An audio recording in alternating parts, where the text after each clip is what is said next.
Bradley, Manchester United 2, Leicester City 1. We are through to the next round of the FA Cup, but that performance was nothing to shout about, was it? Absolutely terrible.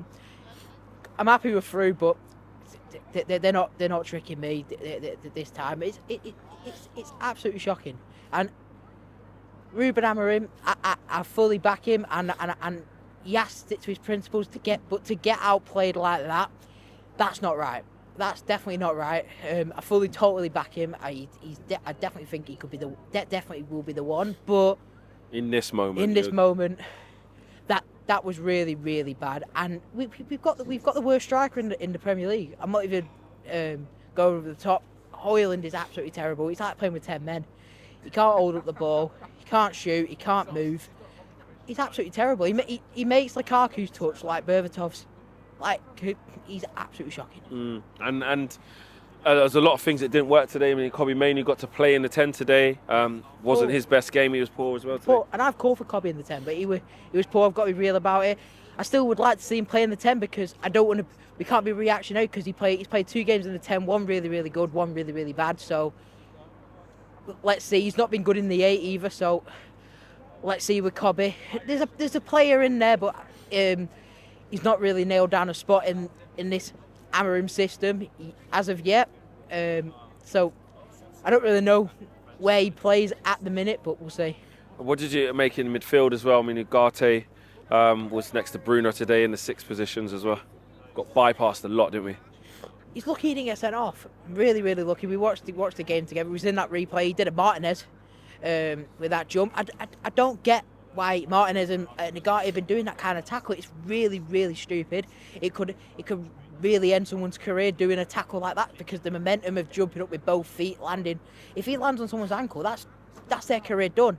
I really don't understand what their thought process is with that because I don't want to cut out someone's integrity and say they want to injure someone deliberately. But how else do you explain tackles like that? Well, it's like a head loss, a rush of blood. Like it's ludicrous to try and tackle like that. And we don't progress the ball. And then even the goal we conceded, I don't really know what to blame. Obviously, Ugarte has to be blamed because he gave the ball away. But the goal came from a pullback to a midfield runner, and the midfield was just really bad. We got opened up time and time again. Leicester were olaying us. Do you know what I mean? When they were 1-0 up, they were going olay. How shit must you be? We're winning away and all that.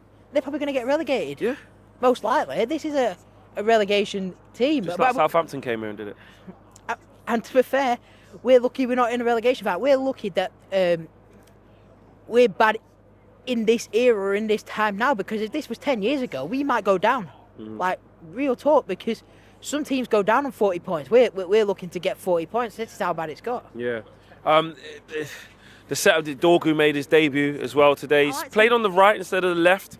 Do you think that's Amorim trying something there, wants him cutting in on his left foot and stuff like that? Or you want to see him on that left-hand side and Dalot not be there? Yeah, 100%. I don't understand why he played him on the right, because Dalot's been absolutely terrible and shocking on the left for Man United. And I did like him, but he wasn't amazing. He just did the basics well. We've been calling for a wing back to overlap, which he did, but it's nothing amazing. I like the idea of us signing a player like Dorgu because we've gone for the players that we know of and they've not worked out. I'd rather go for someone who we don't really know, relying on the scouting network.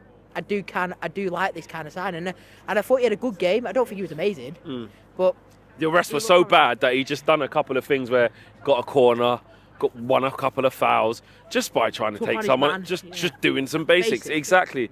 How do you feel at what Garnacho did when he came on? Because he came on at half-time. The game needed an injection of pace. It needed somebody to freshen things up. It needed somebody to take the ball, take risks. He did all of that. Got his assist as well. Probably should have squared another one for Rasmus Hojlund to have a tap in and Ahmad, who either or. Yeah. But overall, he was the game changer. 100% him and Zirkzee. I think Garnacho was a really bright spark, as you said, and I think he was. He wasn't amazing, but we were just starved of any sort of drive or any sort of creativity. That he impacted the game, and then Zirkzee did the same. I thought he was holding up the ball really well, and we needed that because every time we were either playing out from the back and then we go to Mazraoui, Maguire, Leniora, then up to Dalot, then come back, then we'd make a foul or give it away, or we're going up long, and then Hojlund couldn't hold the ball up.